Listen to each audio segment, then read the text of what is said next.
အိမ်ထဲကိုရုတ်တရက်မဖိတ်ခေါ်ပဲဧည့်သည်တယောက်ရောက်လာပါတယ်အိမ်ရှင်တတိမထားမိခင်မှာပဲအကောင်ပေါက်လေးကကြောက်လန့်တကြားနဲ့ကတင်အောက်ကိုတိုးဝင်ပုံအောင်သွားပါတယ်အစကတော့ဘသူအိမ်ကကြောင်လေးလဲလို့ထင်မှတ်ခဲ့တာကြောင့်အိမ်ရှင်ကတိတ်ပြီးဂယုမထားမိပါဘူးဒါကြောင့်ရေခဲတတားတွေကနေအသားတပံပြန်ပြင်ဆင်ပြီးသူပါကောင်လဲဆိုတာသိရအောင်မြားခေါ်ဖို့လုပ်ပါတယ်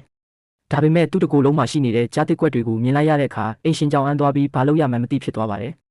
ဒါအပြင်ဒီအကောင်လေးကထွက်သွားမဲ့ပုံလည်းမပြပဲလှည့်ကြည့်ပြီးကြောင်လေးနဲ့အတူအိမ်ထဲမှာပဲအတူတူအိပ်ပျော်သွားပါတယ်ဒါကကန်ကျမရဲ့အလိုကျဖန်တီးပေးမှုဖြစ်နိုင်တာကြောင့်အိမ်ရှင်ကသူ့ကိုဒီမှာပဲယာယီနေထိုင်ခွင့်ပေးလိုက်ပြီးဘယ်အချိန်ထွက်သွားခြင်းလဲဘယ်အချိန်မဆိုထွက်သွားလို့ရပါတယ်အော်ဆရာကောင်းတာကဒီအကောင်လေးကစိတ်ခံစားချက်ကိုတိတ်ပြီးတိတက်ပါတယ်ဝါအောင်စားဝါအောင်တောက်ပြီးတာနဲ့အရှိမလာပြီးချွဲနွဲကလူဆိုးပြပါတယ်အိမ်ရှင်ကသူ့ကိုမုန်းတီးတဲ့အရေးအယောင်မရှိတာကိုတွေ့တော့အိမ်ရှင်ရဲ့ပေါင်ပေါ်ကိုဓာတ်ရိုက်လာမိပါတယ်ဒီလောက်ရင်းနှီးလွယ်တဲ့အကောင်ပေါက်လေးကိုပထမဆုံးအကြိမ်မြင်ဖူးတာပါဒါပေမဲ့ဘာအကြောင်းကြောင့်လဲတော့မသိပါဘူးရုတ်တရက်မှာတော့ဒီအကောင်လေးကနေရန်ကိုခေါင်းနဲ့အတင်းတိုက်နေပါတယ်အိမ်ရှင်ကသူ့ခန္ဓာကိုယ်မှာတခုခုချိုးရင်းနေမှာစိုးရိမ်တာကြောင့်ဆေးရုံကိုချက်ချင်းခေါ်သွားပြီးစစ်ဆေးဖို့ဆုံးဖြတ်လိုက်ပါတယ်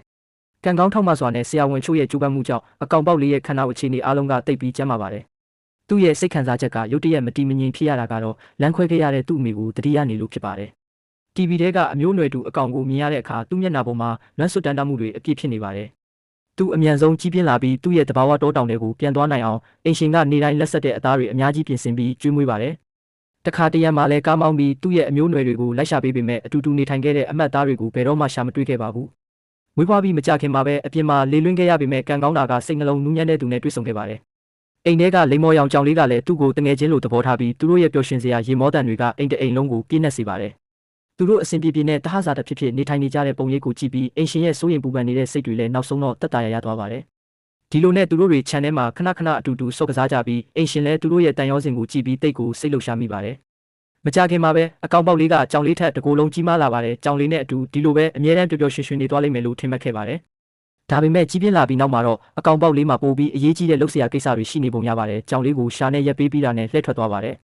ငယ်တငယ်ချင်းလေးဒီလိုပဲပျောက်ကွယ်သွားတာကိုကြည့်ပြီးလိမ္မော်ရောင်ကြောင်လေးကနေတိုင်းပတင်းပေါက်မှာထိုင်ရင်းရင်းနှီးနေတဲ့အရေးအယောင်ကိုလိုက်ရှာနေပါတယ်